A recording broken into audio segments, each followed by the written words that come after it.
For 20 years, I've been arguing that Iain Banks was one of our most important novelists, but until he announced that he was dying, I hadn't quite realised just how much I was counting on another Iain Banks book every year for the next 15 or 20 years. Frankly, I feel cheated, but I also feel privileged for the several occasions on which Iain gave us his time. This interview was the first of those meetings. It dates from 1995, and the book in question was Wit, a brilliant comedy and a wicked satire on religion. Almost nobody is horribly killed. There's no murders. We've got a zero quotient on horrendous murders in this novel. I think I'm slipping. I'm getting old. I'm 41. I'm over the hill. Let's face it. So I think if you do nothing but doom and gloom, then you can never surprise your readers. They know what to expect. You see, whereas if you open one of my books, you're never sure whether the central character is going to live to the end or not. See, they might. If you knew they were going to die at the end, which does happen on occasion, whether it's the mainstream stuff or the science fiction, then they're sort of forewarned. They know what to expect. Is it true that on the internet there's a discussion about Iain Banks novels where somebody's written, is this one going to be like all the others where there's only one character alive at the end? And the reply that somebody wrote back is, well, they're not all like that. Sometimes everybody's dead. Yes, there is actually. I've seen it verbatim. Yes, off the net. I'm not on the net myself yet. I'll get round to it. I've got the modem. I'll get round to getting the software later.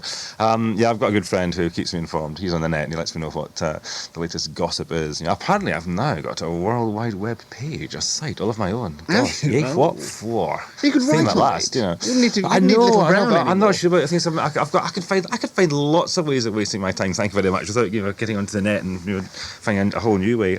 So yeah, apparently yes, that is true. I think that was I think both those comments came from Americans, people and they're very serious-minded. Well, it's not so much. I think the Americans do somewhat expect from their fiction, especially from science fiction, a positive, upbeat, sort of message. And I feel good thing at the end, and certainly not killing off your central characters, which I do with not quite monotonous regular. We'll talk about science fiction in a minute. Let's talk first about Wit, which is this new book, and it's comedy, yes, but it's also a satire, isn't it? I thought she was sort of the Martian brought down to Earth, so that Iain Banks could send her into the modern world that we're all familiar with and confront her with things that we're used to, so that she can respond to them as a sort of an innocent and naive. That was part of your intention. Entirely, yes. You got me bang to rights there, Gov. Yeah. I was actually trying to downplay that a little bit because I think you're kind of in a fish in a barrel situation when you're sort of looking at modern society. It's almost too easy to CD satirise. player, first class travel on a that sort of railway stuff. plane. But I was trying to also get across that Isis actually was rather ambiguous about it, but that she actually does rather like technology in some ways, and there's a point where she's rather taken with a microfiche, a combined microfiche a reader and photocopier or whatever. She actually, because it's mechanical, it's not entirely electronic. The other thing about Isis, which you obviously wanted to make clear, is that being ignorant of the modern world or being ignorant of anything doesn't mean you're stupid. Isis is very shrewd. She's quite wise in her own, rather young but in a slightly naive way. But she's actually a smart cookie, I think. Yes, in fact, she says she's a tough cookie. It's a tough cookie. Yeah, her grandmother. I loved Yolanda. Yeah, right. Where did she come from? America, I think, wasn't it? Yes, but where did she come from in the Iain Banks imagination? I don't know. Sometimes, I don't think she wasn't meant to be quite as vivacious as that. But occasionally, when you start writing something, a character just sort of does take on rather more life than you expect. They don't usually do things. Well, I try to make sure they don't, suddenly take on a life of their own and start doing things they're not supposed to, like surviving beyond the end of the chapter if they're supposed to die at the end of it. Although other writers I've talked to and I've heard talk about the act of writing, that is pretty well the way they write their books. They start off with no idea of what's going to happen or what, and just take it from there, see what the characters do, which is an interesting, but I think for me, fatal way of writing, because I would never stop. I'd end up with a 3 million word a book and still counting.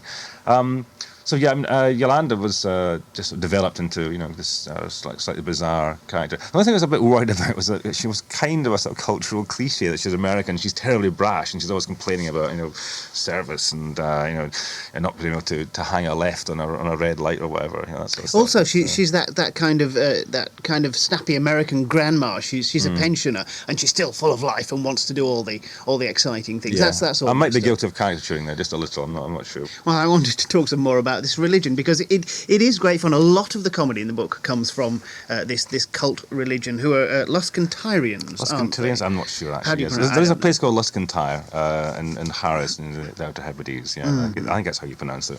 And they have, of course, they've got a complete theology. One of the heresies that were nailed quite early on is the heresy of size, in which, according to something that Grandad has said, which The soul is a radio receiver, basically. Yeah, something like that. So that the bigger the person is, your body is your soul. So yes, the bigger you are, the better the bigger you hear receiver God's you represent. Really, yeah. But eventually they nail that. It's They not did, yes. proof, they say. Absolutely, yes. And there are lots of stuff like that. This old man Salvador, he has very strong rules that God has handed down about who you're allowed to have sexual congress with, and it can only be one generation from you if you want to sleep with younger people. Irrevocably. Later on, as he becomes a grandfather. Irrevocably. Semi-irrevocably. Later on, it turns out that two generations is okay. God comes back and rearranges. Which obviously had nothing to do with the fact he was getting older himself, and obviously gorgeous, attractive young ladies hanging his every word. Absolutely no. This never happens in real life, in real religions either. I'm glad to tell you. Because, of course, they really are the word of God, handed down of course, into somebody's ear. Knows that. Yes, even though they actually may appear to contradict each other at certain times as well. There's a strong hint in the book, though, that you regard religious utterance and dogma as probably, shall we say, at least influenced by human desire. And I'd say entirely, actually. Yes, I think it's about power. I mean, I was very one thing that did occur to me when I was watching programs about the Branch Davidian law in Waco and David Koreshi, was that this is a guy who had wanted to be a rock star. Had actually tried to become a rock star. Could conceivably have done some kind of rock star looks. And what you get if you're a real successful rock star, you get to stand on stage, you're given absolute adulation. In effect, you are worshipped, rock god, as much sex as you want, power over people's lives, and that's exactly what he had in Waco. You could just say, well, I'm going to sleep with your wife tonight, tough, and the guy said, yeah, sure, of course, please, sleep with her twice, hey, you have to. And they had drugs there, then he had complete power over these people's lives, and he gave these charismatic sort of readings, but he was performing. This guy was like a stand-up, or he was like a rock star, and this it is actually all. I'm an evangelical atheist. I'm actually thinking of starting a sort of anti-church that goes around and we go down in twos and just land on people's doorsteps and go, have you found God? Don't you lose them, But are you saying anything about faith in general then? Because yes. One of the points about Isis again is that although she learns all this stuff about her granddad who founded the cult and who gets the David Koresh trip, if ever there was one, all the sex and drugs if he wanted them, and she also learns quite a lot about the way the cult is currently organised and has her eyes open. Her faith is unshaken by the end of it. Oh yeah, I mean I think it'd be naive of me to assume that she's going to go, oh, it's a lot of nonsense, I better stop believing it. That isn't the way people work, and to the extent I wish that they did, but we all know this isn't how faith operates. I mean, faith is belief without reason, and then that's usually comes from what you've been told. Certainly, it's the old Jesuit thing about give us a child till they're 5, whatever it was, and they're ours for life, and there's an awful lot of truth in that.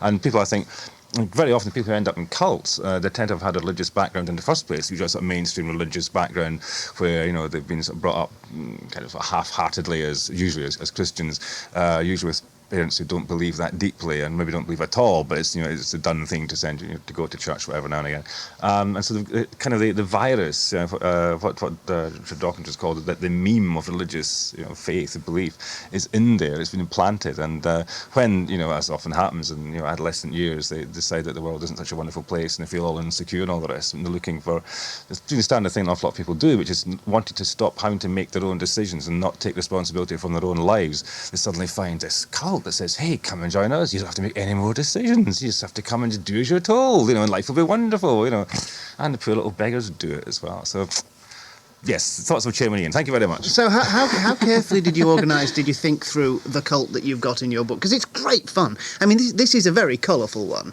Whenever they travel anywhere, they have to take a board to sit on because they're not allowed to sit on anything soft. Well, yes. And there's also this 4-yearly event when they have a sort of free love festival, which is for spiritual reasons. Absolutely. But ISIS is aware that the outside world regards it as an orgy. Oh, of course, yes. And what that's trying to do, I should explain, is that there's a particular, for the same reason that they try to keep out of most contact with the modern world, they believe that keeping to the intricacies of life, as it were, out of the way things is holy. And the holiest thing of all is to be born on the 29th of February, right, on a leap year.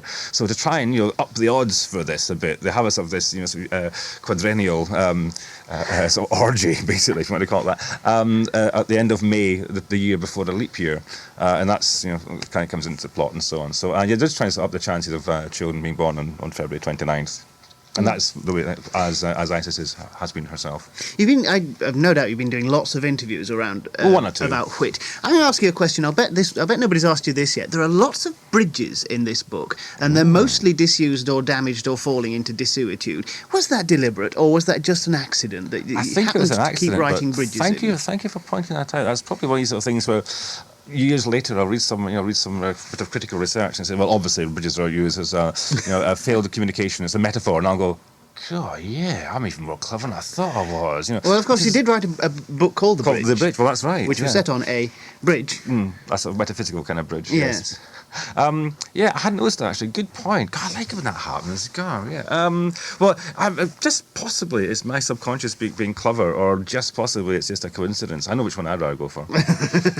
Well, of course, the bridge actually brings me on brilliantly to the next point, which is that the bridge is it's a crossover between science fiction and mainstream novel. No, your publishers couldn't decide where to put that.